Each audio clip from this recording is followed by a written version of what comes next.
Dips don't last forever, but this one seems to be hanging on a little longer. There's still time to buy the dip, and there's still hope for a recovery. Joining us today is Whitney Tilson with Stansberry Research with an update on what is happening in the software sector. Whitney, so glad to have you on the show today. It's been a while since we've had you back, so I'm excited to talk about this. It's also been a while since we've talked about software. It's been a few months, and back in that January, February, March timeframe, we talked a lot about buy the dip in software. This is a time to buy these stocks. A lot of people had varying opinions on what was happening in the software sector. And I want to get an update from you to start with before we get into the three specific stocks you want to talk about today on what you think about where the software story stands today, roughly 6 months post the start of this SaaSpocalypse. The SaaSpocalypse, yes. Software stocks, the whole sector's gotten crushed. I would say starting late last year, it really began. And there just seemed to be no bottom as investors panicked that these great businesses were all going to get put out of business or certainly impaired severely because of AI, and people could replace these systems at low or no cost using AI tools. So it's sort of the thesis behind the SaaSpocalypse that caused these stocks to drop anywhere from 50 to 80%. Yeah, the charts have been very ugly. And I mean, in the last month, they have seen maybe a 10 to 15, maybe even 20% bounce back in some cases, but they're still far down from the highs that we saw a year ago in most of these software names. Where do you think they are in this stage of recovery? Is this the biggest bounce we're going to get, or is there room to get back to those highs they were in last year? Yeah, we still think there's room to run. The sell-off was way overdone. And look, there are some sort of generic software companies that can easily be replaced. It's, there are hundreds of publicly traded software companies. So it's impossible to make blanket statements because some of them probably will go away and will be replaced by AI. But, starting with, the biggest software company of all, Microsoft, is just so embedded into every corporation in the world practically, ranging from the Excel and Word and the tools we use. But what most people don't see is it's the guts of every corporation's in internal systems. Microsoft is not one of the three stocks I'm pounding the table on right now, though we've owned it for 14 years, I think, in Stansberry's investment advisory. It's been a great winner, but I think there are better ways to play in companies that have established positions and that companies are not going to be ripping out these software companies. You need to differentiate between the companies that are sort of mission critical inside its users' operations, and it's just naive and foolish. It's sort of, this is the kind of groupthink that goes on out there in Silicon Valley. AI is this hot new thing, and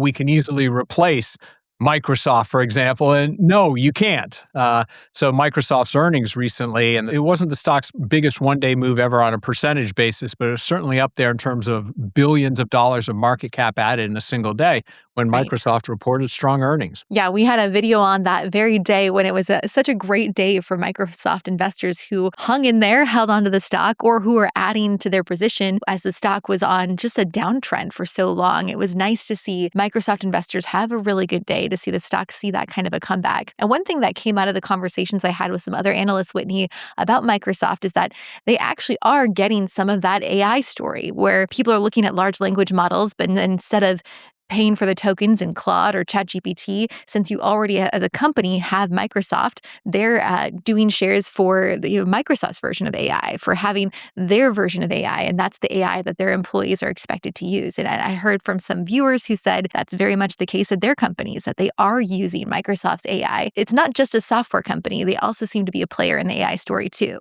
Right. I mean, the best positioned software companies are already integrating AI tools into their, it's basically, these are all seat licensed businesses, and so I think these companies, the good software companies that we've identified, I think will ultimately benefit from AI. Well, I'm excited to dive into these three names today of three software companies that you think are here for the long haul, the ones that are continue to do well, and that's going to show up in their earnings. It's going to show up in the number of users they continue to have and grow, and that user base they have. So excited to dive into these three names and for the update. I also wanted to give our viewers a chance to take a look at your special report that is out there right now. This has been one of the hottest reports in the whole industry story, and it's all about staying ahead of the curve on energy and other commodity demands AI is bringing right now. It's a story that is rapidly evolving in the market, and it's why this monthly report is so valuable for investors to follow. If you want to check out that special report, we have a special offer just for our MarketBeat listeners today. You can scan the QR code or click the link down in the description to get that report and learn more from Whitney today. Again, it's a special offer that is limited time, so if you want to take advantage of that, you should do that now. Let me just add on the commodity super cycles, we were early and completely nailed that nuclear energy would be a big beneficiary of the demand, soaring demand for electricity, thanks to all these AI data centers. We believe that that has in many ways run its course, and that the next major theme will be geothermal energy, harnessing the heat of the center of the earth, which is as hot as the sun. Believe it or not, my mentor, Warren Buffett, and his successor, Greg Abel, 25 years ago, started investing in this area. We think this is going to be the next exciting cycle, and we have a new report coming out about geothermal energy and the best way to position yourself for what we think is the next commodity super cycle. That's a really interesting area to look at investing in for sure. Well, let's get on to your software picks for the day. These are the 3 software companies that you think still have a long runway ahead. What is the first software company you are looking at for a long-term buy? Sure. It's called ServiceNow. The ticker is NOW, and it provides a range of software tools that allow big companies to manage asset management, risk management, IT service management. I'm sort of looking at the list here. Portfolio management, IT operations, customer service management. It's a whole suite. This is a big company. It's got a $122 billion market cap, and it was one of the great growth stocks of all time. And then this SaaSpocalypse, fears about the SaaSpocalypse emerged, and the stock got absolutely hammered, fell by well over 50%, from almost 200 to 80 bucks. It's rallied back to 118 today, but it's still, almost been cut in half even from here. It's an incredibly great business. And here's the thing, when you look at these companies, there is no evidence of the SaaSpocalypse. Their margins are stable. Their growth rate is still there. They're gushing free cash flow. I mean, usually when you see stocks falling 50 to 80%, you see it in the numbers, right? The growth rate is stalled out. They start losing money, whatever. In this case, there's no evidence yet. It's all this overhyped theory of the SaaSpocalypse. And this is what young and naive people who've never worked in a large corporation come to believe. They get high on their own dope, basically, is I think what's happening. This is a Silicon Valley theory that's infected the overall market. The cost of these of the ServiceNow's tool might be 1% of the cost of your of each employee, right? When you figure out salary and everything else you're paying an employee, and this is what enables you to manage your whole company and your workforce. And the idea that you're going to rip it out to save 1% on your costs, but totally disrupt your business is sort of ludicrous. So this is a stock that is historically traded at about 60 times forward earnings, and today is trading at 26 times forward earnings. So, and it's a super high margin business, and it's still growing nicely, and we think it still has, great growth opportunities ahead of it. And it's trading at close to a market multiple. As recently as a month ago, is trading at a below market multiple. Stocks rallied since then. But when you can buy one of the world's great businesses with incredible economic characteristics anywhere near a market multiple, that generally tends to work out pretty well. Yeah, I really love what you said about fundamentals here, Whitney, because if you look back at not just this last quarter's earnings report, but the last couple of quarters, those fears really aren't showing up in the fundamentals here. They haven't manifested itself yet, but this would be true of software companies that are going away, probably are still reporting decent earnings as well. Successful investing requires forward-looking and seeing what earnings look like 1, 2, 5, 10 years from now. Historical financials can be misleading, but we're certainly not seeing any evidence of any kind of material impact to the business yet. I think you probably saw the blow up of the hedge fund situational awareness that went belly up, and he was shorting all of these names. And he's a 24-year-old kid who was running $45 billion as recently as a month ago before completely imploding. But this is the kind of thing 24-year-olds think. And so one of the reasons he blew up is he was heavily overweight some of the AI names that have pulled back, but then he was also short stocks like ServiceNow, which have rallied hard. So he got killed on both sides of his book, and he was, of course, levered 5-to-1 like every naive, young, foolish money manager, and he blew sky high. But it actually gives me conviction in my software thesis that the people on the other side of the trade are not people with any experience or wisdom, don't know anything about how large corporations work. These are young Silicon Valley types who the only market they've ever seen is the AI bubble. Yeah, that's an interesting way to look at what's happening in the market right now. And I think that thesis could be what's showing up in the stock chart right now. And I want to get your thoughts on that too, given what we just talked about, how the earnings aren't showing any evidence of an issue here, that it's not really playing out in the fundamentals of the company. Are you surprised to see the stock hasn't recovered more? Yes, it's had a nice bounce back from the bottom it was at, but it's still nowhere near the top yet. Is it surprising to you that we're still a half a year post that SaaSpocalypse moment, and it's still down this low? Yeah, well, it's really only been a month since it bottomed. So, but that gives investors the opportunity to get in.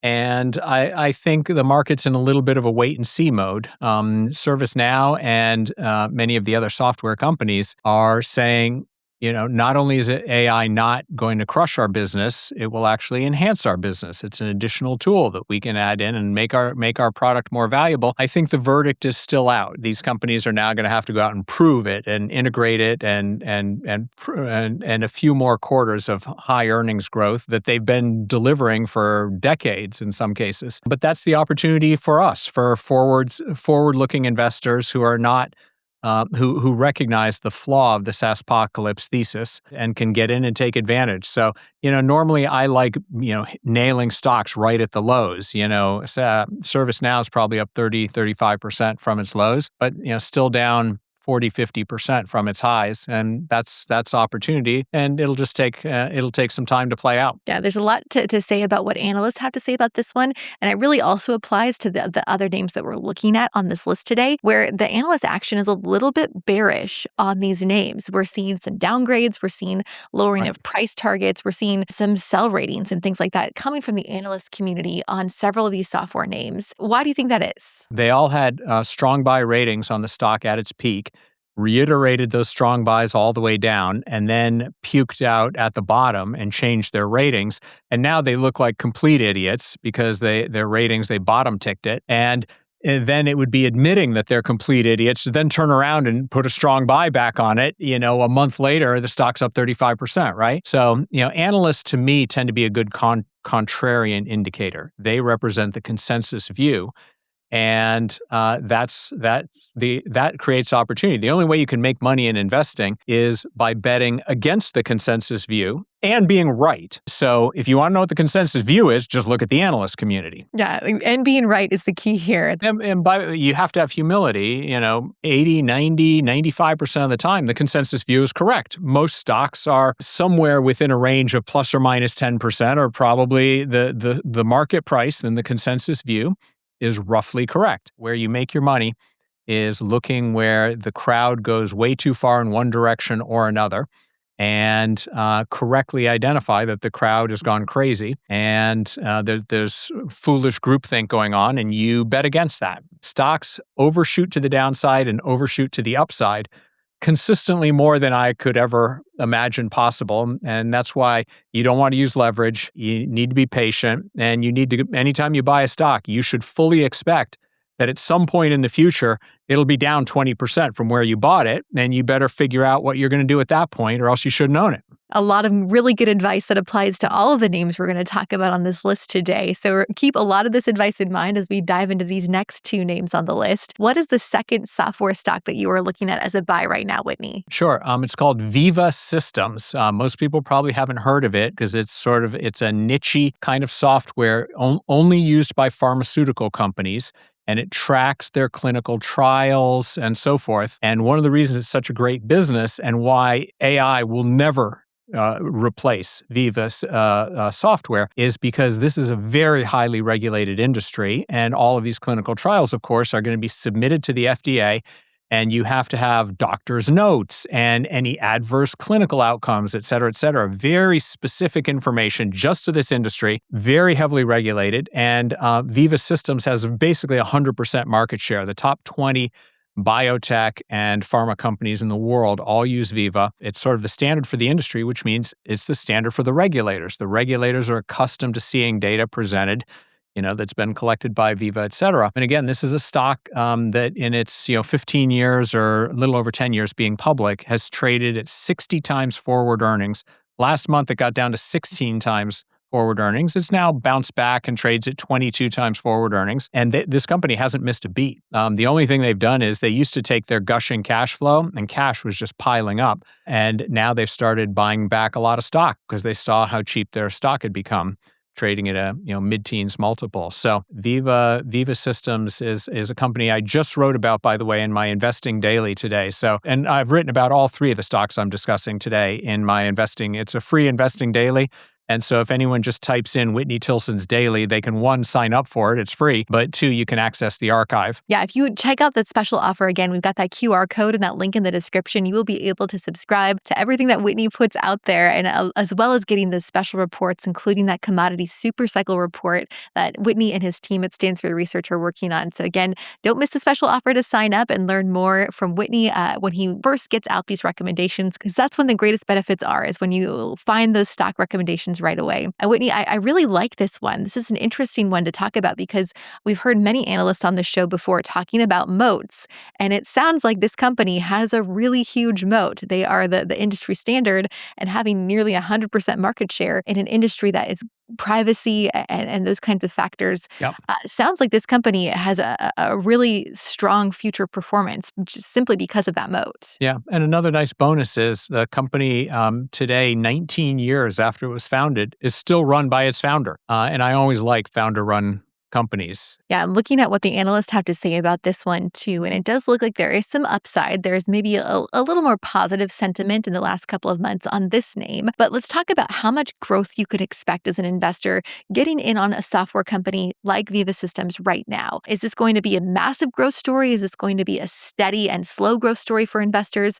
What do you think about that growth potential? This is a company that has historically sort of grown at 20% top line, 20% a year. It's now grown bigger. It's got a $33 billion market cap and sitting on almost $8 billion of cash and no debt. But, its growth rate has slowed down into sort of the mid-teens, and you're going to get that kind of growth in the company's intrinsic value. And then the question is where does the stock, what kind of multiple does the market award to that? And I think at 20, it's basically the S&P 500 is trading about 22 times this year's earnings, which is right where Veeva is. But Veeva is a massively better than average company.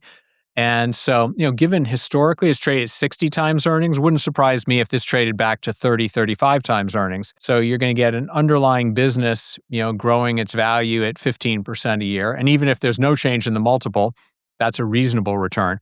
But where, I think you get a double out of this in a couple years is the multiple probably isn't going to double from here, but could easily go up 50, 60% from here, into the 30s range, because that's where a super high quality software business should trade. One other question on this one in particular. One thing you said early on is that some of the best software companies that have that long-term growth potential are the ones that are already starting to implement AI into their software. Right. Do you think that's the case with Veeva Systems, or because of that privacy issues and the regulation issues, will we not see as much of an AI portion of this story? I don't think AI impairs the business, but it's not something where I think it's going to be a huge accelerant to the business either. We'll talk more about where I think AI could really help in the next company I want to talk about, where I think AI could be a real accelerant. I think it's a neutral to slightly positive here. To own the stock here, you just have to believe that AI isn't going to really impair the business, and I think that's pretty clear. Yeah, a really great second stock to look at. Let's get on to that third stock, and this is one that I have lots of personal experience with as I use it just about every day in my job. Sure. It's Adobe.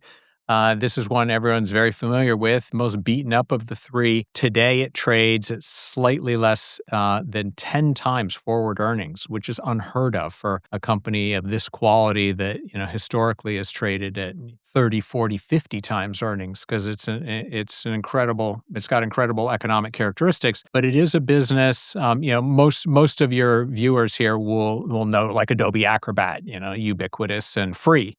to just open up a document, but its sort of main business is content creation, and publishing, and people who are creating posters and videos and et cetera, et cetera.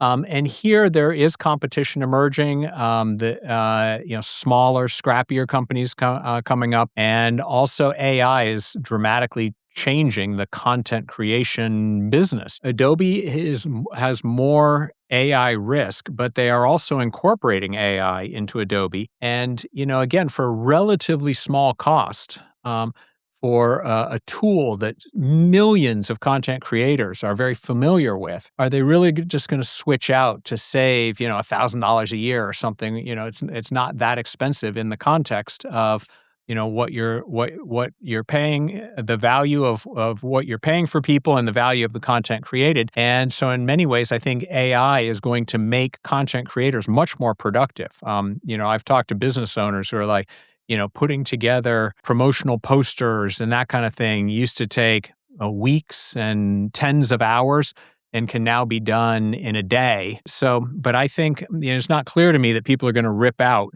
the software that they literally grew up with. I don't think so, and I think you now priced at 10 times earnings.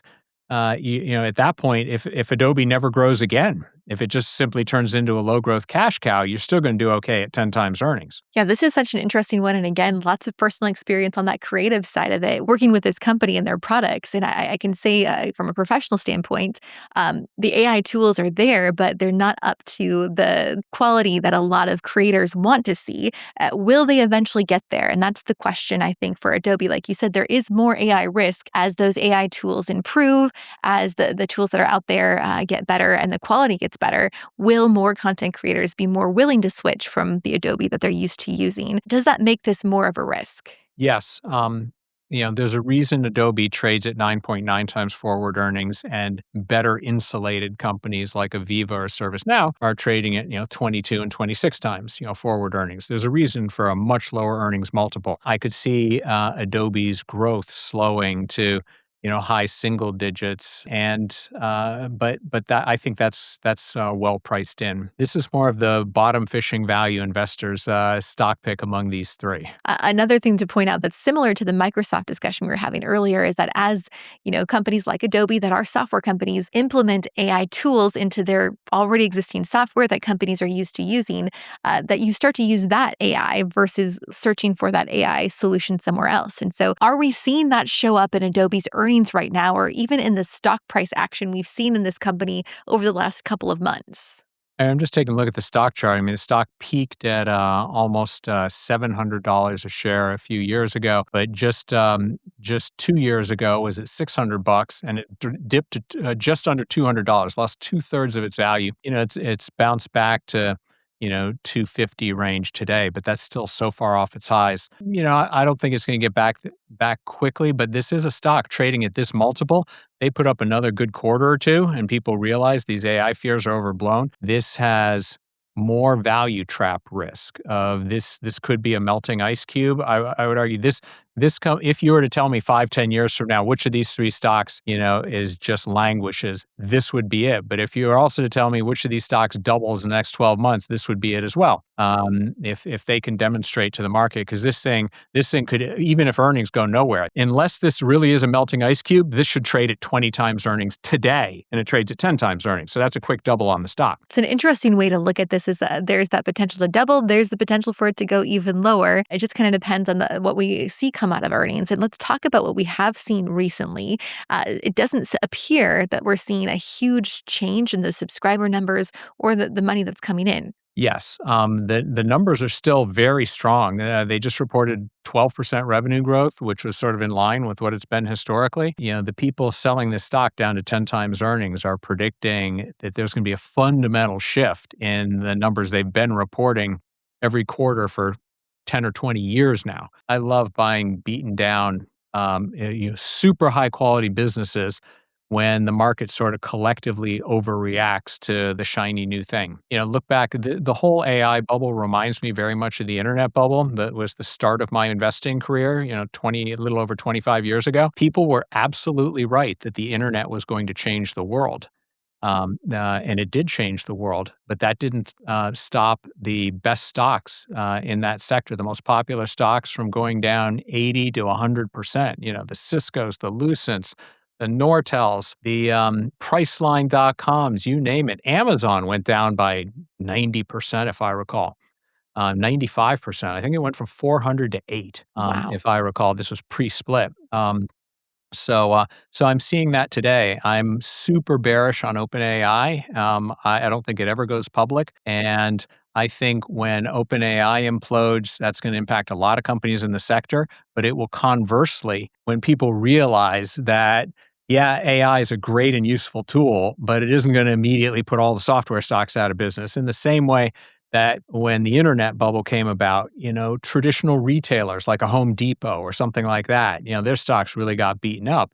And it turns out people are still going to Home Depot and Costco. Home Depot, Costco, and Walmart have been three of the greatest stocks the last 25 years. And even despite the rise of online shopping and so forth. Now, you would have made a lot more money buying Amazon anywhere near the bottom. But, you know, I think we'll see the same thing with these software stocks, and that if I'm right that a lot of the bloom comes off I mean, we're seeing, I would argue, the first 2 or 3 innings of the implosion of the AI bubble. And I think software stocks, as investors sort of sour on the AI bubble, that will benefit the stocks that got hit the hardest by the inflation of the AI bubble and investor over enthusiasm about that bubble. Yeah, I think that's a really great comparison, Whitney. And that's the first time I've heard somebody compare software companies to retail stores during the dot-com phase of life. And I think that that's a fair comparison Yeah, to everybody kind of overreacting to people no longer wanting to go to that retail store or that software company. But that didn't end up panning out that way as people predicted back in the 90s.